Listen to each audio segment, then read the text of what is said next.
Welcome to the Human Capital Innovations Podcast, your go-to source for personal, professional, and organizational growth and development. We hope you tune in often for all things people management, organizational development and change, organizational leadership, and social impact related. Maximize your personal and organizational potential with Human Capital Innovations Podcast.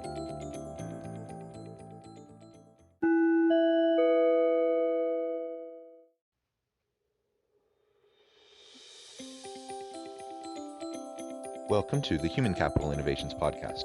In this Inc. Insight HCI podcast episode, I explore the recent Inc. video, 5 Leadership Lessons from Apple's CEO, Tim Cook.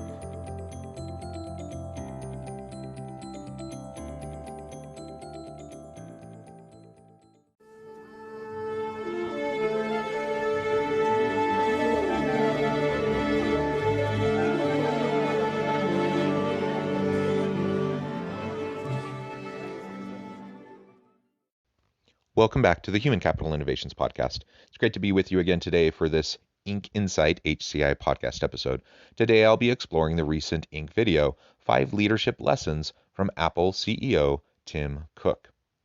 In this video, they present 5 lessons all entrepreneurs can learn from Apple CEO Tim Cook's leadership style. They'll lay out the 5 lessons, I'll intersperse some of my own thoughts and commentary, and I'll catch you on the flip side of this first clip. Tim Cook famously doesn't crave the spotlight, but as CEO of Apple, he also can't escape it. It's Tim Cook's job to lead the most valuable company in the world, and it's under that leadership that Apple has seen the most extraordinary growth of any company over the past decade. It's with this wealth of experience and success that Cook is able to provide some great insights for leaders about stewarding an organization. We've gathered 5 lessons that can benefit everyone from Cook's leadership style. First of all, there's many things I just really appreciate about Tim Cook. I appreciate that he's a humble leader, someone who doesn't crave the spotlight, one who is actually willing to seek the input from people all around him and humble enough to listen to that input and even try to act upon it.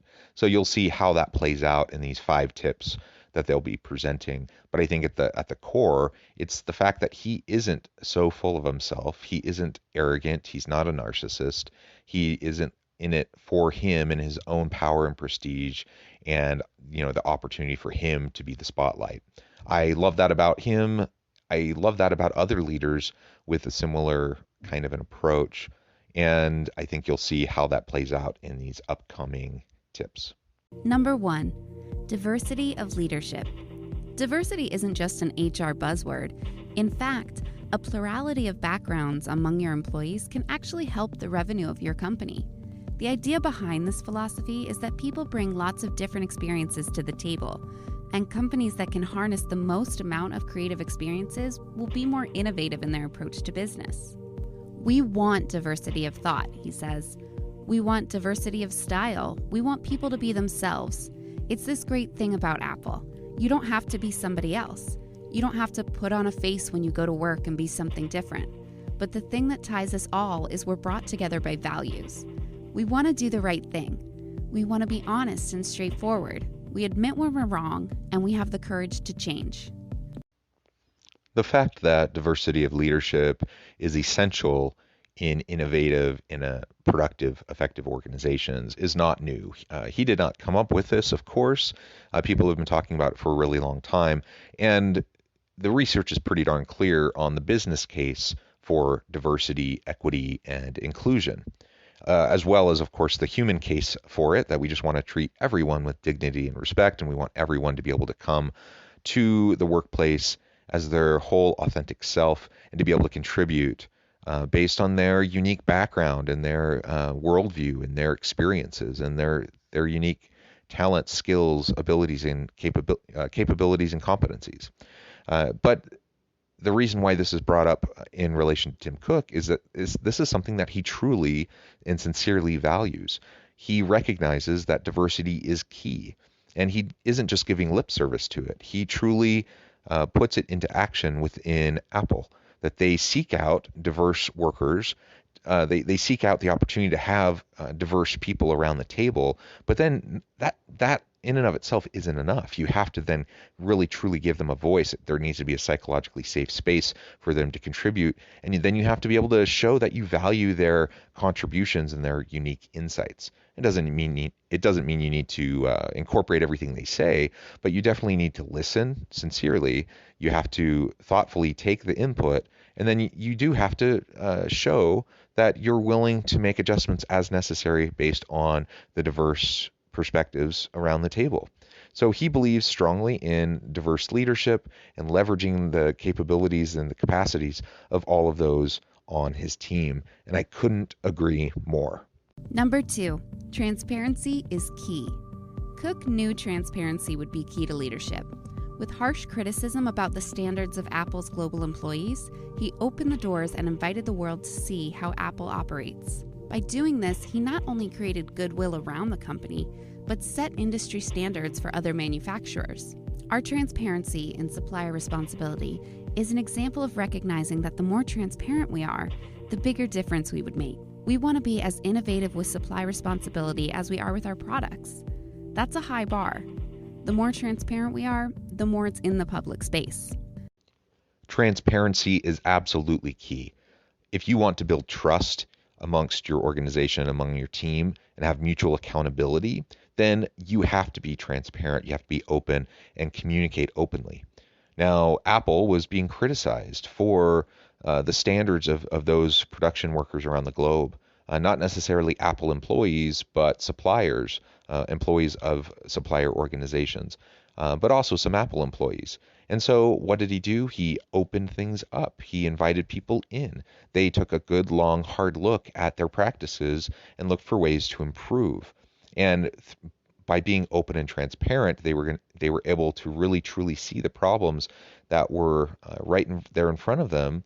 They were able to make the needed adjustments, and by doing so, they were able to actually model for the rest of the industry global trends, global best practices in production, and how we go about doing that in a more ethical way.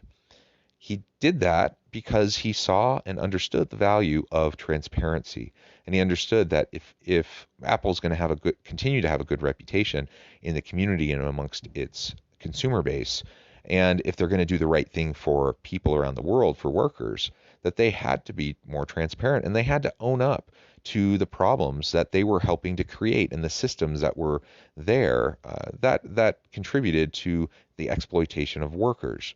Now, within organizations, we have all sorts of problems all the time, and even the best organizations, the most well-meaning leaders, are going to still have issues in their organizations because people, human beings, they're messy. We're complex. And when we get together, we interact, messy stuff happens. And so ultimately, we just need to be open and transparent about it so we can work through the challenges. And if we just hide it, if we just pretend like it's not there, then things fester, things become more of a problem, and ultimately we're not able to address them. We need transparency if we want trust. We need to openly communicate if we want to address and solve problems. And I really appreciate that focus and that emphasis that he gives to transparency. Number 3, listen to your customers. If anything, it humbles you. You think you understand your customers, but do you? Even Tim Cook, head of the world's most valuable company, carves out time to walk around company stores and read customer emails. Cook says, "I'll walk around our stores. You can learn a tremendous amount in a store. I get a lot of emails and so forth, but it's a different dimension when you're in a store and talking to customers face to face. You get the vibe of a place. Not allowing yourself to become insular is very important, maybe the most important thing, I think, as a CEO."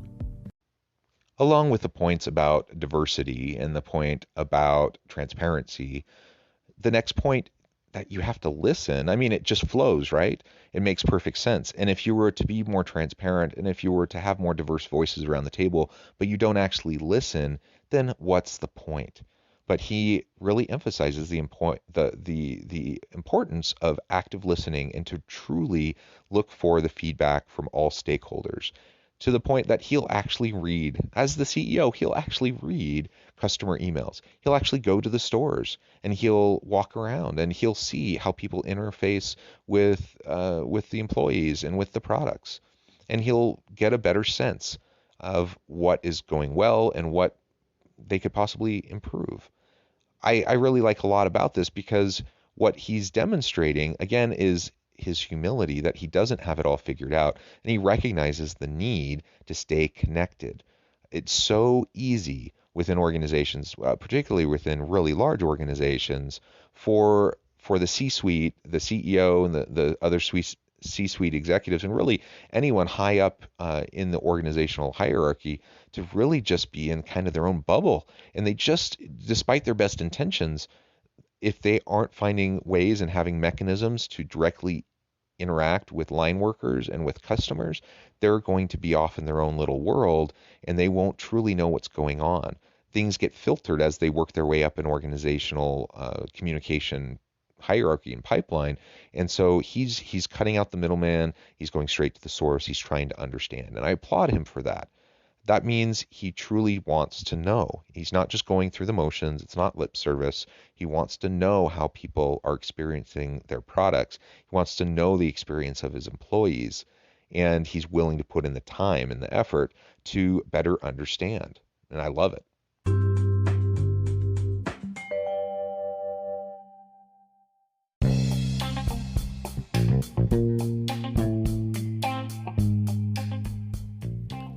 I'm excited to announce the publication of my new book from HCI Press, The Alchemy of Truly Remarkable Leadership: Ordinary, Everyday Actions That Produce Extraordinary Results. Consider how the nature of work has shifted over the past 50 years. With increased globalization, rapid technological advancement, and the shift in economic composition, the average job of today looks very different than the average job of 50 years ago. What will the jobs and organizations of tomorrow look like? Moreover, what does this all mean for organizational leaders?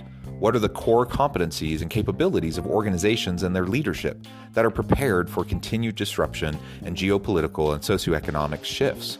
Regardless of what the future holds, increasingly, leaders need to be socially minded, data-driven, decisive, champions of talent, and disruptors of the traditional notions of leadership, teams, organizations, and work.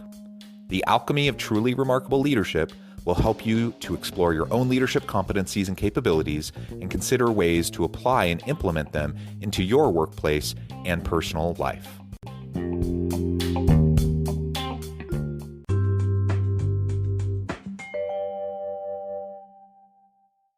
Number 4, you can only do a few things great.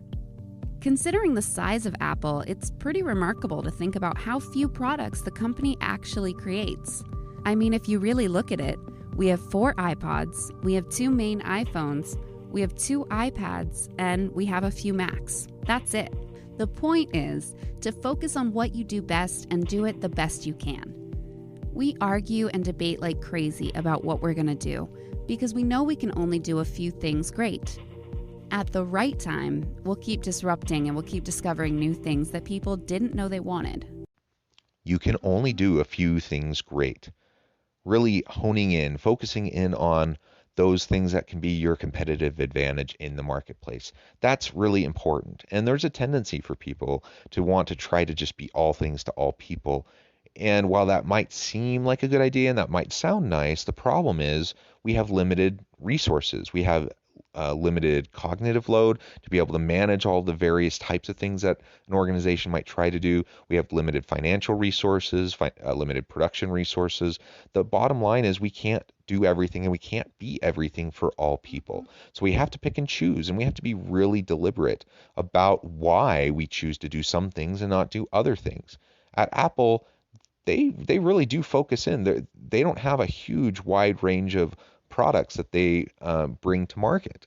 They really focus and they want to make sure that they're disruptive, that they're adding value, that people will see what they're doing as something that will really enhance the quality of their life. And they focus in on those few products and they let other stuff go. They let other companies have that market share in other areas because they know if they can focus in on a few things and do them exceptionally well and continue to set the pace in the market for that type of product, that they will have loyal customers. And that's exactly what Apple's been able to do. I know of few brands that have a more loyal customer base than Apple and all of the Apple products, the whole Apple ecosystem. People are devoted to it. In some ways, I mean, at times I'm like, wow, this is like religious or almost cultish the way people are so invested into their Apple products.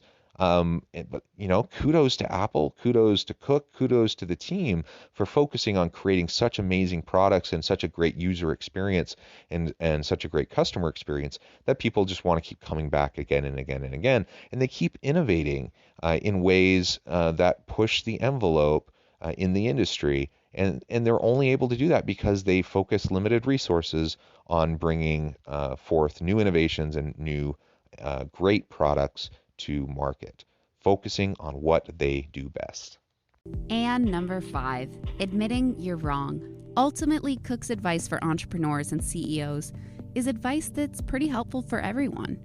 So many people, particularly I think, CEOs and top executives, they get so planted in their old ideas and they refuse or don't have the courage to admit that they're now wrong.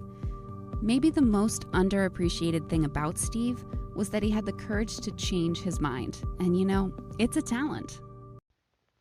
Admitting you're wrong, willing to acknowledge that you may have made a mistake or that your thinking wasn't the best thinking, willing to recognize it, admit it, acknowledge it, to apologize, and to move on. All of that is necessary to heal, to really move on, especially if people have been harmed by the decisions that you've made or by the things you've said or the actions that you've taken. You need to be able to apologize. You need to be able to admit it. And it takes humility to be able to do that. I know many executives who would never admit when they were wrong, even when it's pretty stinking obvious. And it's for a number of reasons. One, their ego. They just can't bring themselves to admit it, and they'll end up scapegoating other people and throwing other people under the bus. Two, sometimes organizations are just worried about liability, and they don't want to admit fault or that they were wrong because they're worried about litigation. They're worried about the negative consequences or how it could impact their stock value. Ultimately, Cook takes the approach of, yeah, I'm just going to own it. If I do something wrong, I'm going to admit it. I'm going to apologize. We're going to acknowledge it. We're going to fix it. We're going to move on. Ultimately, we have to live with the consequences of our mistakes. He owns up to it. And I really, really appreciate that. Again, that's just a real sign of humility, of someone who is focused on the needs of others and someone who wants the organization to be the best it can possibly be and for everyone around him to maximize their potential. We can't maximize our potential. We can't push the envelope, and we can't truly excel and succeed if we're not able to acknowledge the problems, the faults, the mistakes. We acknowledge them, we address them, we iterate, we innovate, we move forward, and ultimately that's all anyone can expect. Nobody expects perfection. Nobody expects that we always make the right decision or that we always 100% will be able to do the right thing. But people do expect a good faith effort, and they do expect that you'll be transparent about what happens, and if there are bad consequences, that you will actually try to fix them, acknowledge them, apologize sincerely, and then move forward. That's what he does. That's what Apple tries to do. I really appreciate it, and I think we can all take a lesson out of his book in terms of how he deals with apologizing and admitting fault.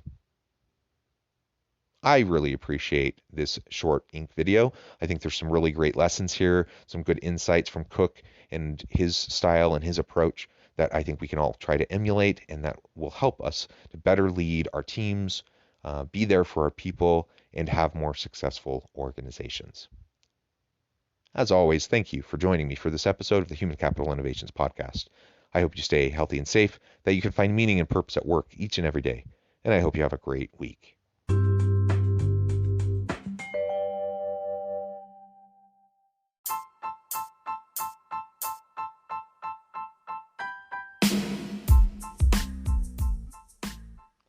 We are excited about the launch of HCI's new magazine, Human Capital Leadership.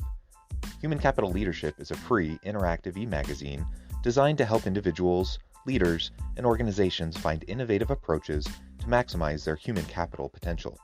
We will be publishing issues quarterly in August, November, February, and May. Check out the first issue and let us know what you think.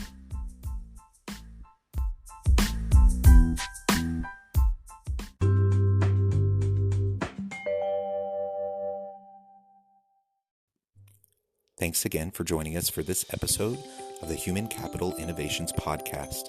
I hope you stay healthy and safe and that you have a great week.